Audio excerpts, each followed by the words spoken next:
মোথাবাড়ির অশান্তিতে গ্রেফতার করা হয়েছে আগেই একজনকে, এবার আরো দুজনকে গ্রেফতার করা হলো। কারা তারা জানার চেষ্টা করব। এনআইএ এর হাতে প্রথম গ্রেফতার আইএসএফ কর্মী গ্রাম পঞ্চায়েতের সদস্য গোলাম রাব্বানি, তারপর আরো দুজনকে গ্রেফতার। অমিত রয়েছে আমার সঙ্গে। অমিত, যাদেরকে গ্রেফতার করা হলো কারা তারা, কিভাবে এই ঘটনার সঙ্গে যুক্ত?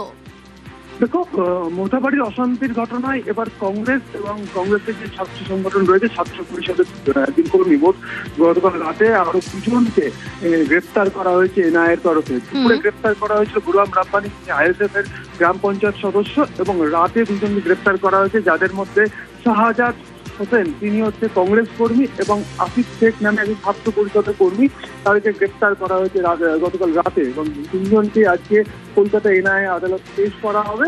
নিজেদের হেফাজতে চেয়ে কিন্তু আবেদন জানানো হবে এনআইএ তরফে। এনআইএ সূত্রে যেটা জানা যাচ্ছে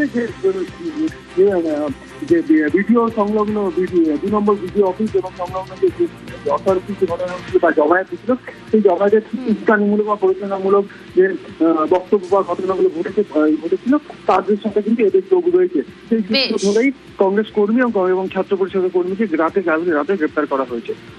বেশ। News flash.